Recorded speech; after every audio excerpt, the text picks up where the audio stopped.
Former Prime Minister of Pakistan Imran Khan boycotted proceedings of what's been called a kangaroo court set up inside Adiala jail where he was being tried in a politically motivated case. Mr. Khan has been falsely implicated in over 270 cases by the Pakistani military regime, which wants to keep him imprisoned and out of the public eye. Imran Khan has been in jail for 488 days, many of which have been in solitary confinement.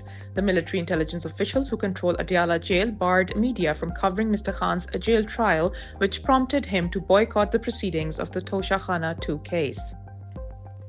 Pakistan's military government arrested PTI leaders today after they were indicted in a false case relating to the May 9th false flag events. Senior leaders of Pakistan Tehreek-e-Insaf, including the opposition leader in the National Assembly, Umar Khan, were arrested in connection with a protest outside the Pakistani Army headquarters. Umar was amongst 100 PTI supporters indicted in this case, along with former Prime Minister Imran Khan. Mr. Khan was abducted on May 9, 2023 by the paramilitary forces from the Islamabad High Court, after which nationwide protests took place throughout the country. Umar along with the others, was not present in Rawalpindi where the protest took place.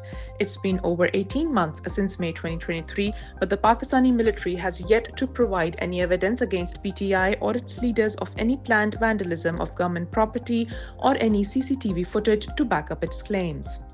Amnesty International on Wednesday urged the Pakistani military government to halt plans to pass the Anti-Terrorism Act Amendment Bill 2024, saying it does not comply with international human rights law and standards, including the International Covenant on Civil and Political Rights. The organization criticized the expansion of arbitrary detention powers for the powerful military and civilian forces, which could lead to human rights violations, particularly against journalists, activists, and marginalized communities. It argues that the bill contradicts Pakistan's international commitments under the ICCPR and undermines safeguards for detainees.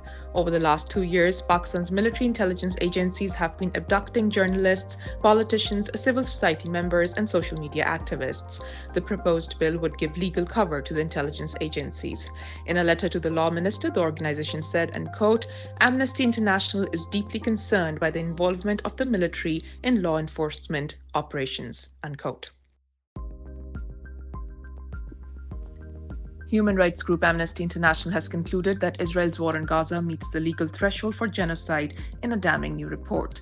The report, published on Thursday, titled "You Feel Like You're Subhuman: Israel's Genocide Against Palestinians in Gaza," is the culmination of months of research by Amnesty, including extensive witness interviews, analysis of visual and digital evidence, including satellite imagery, and statements made by senior Israeli government and military officials.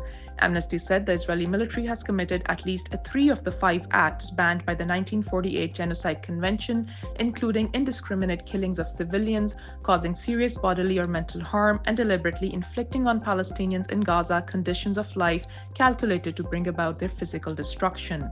Amnesty said, and quote, "Our research reveals that for months Israel has persisted in committing genocidal acts, fully aware of the irreparable harm it was inflicting on Palestinians in Gaza."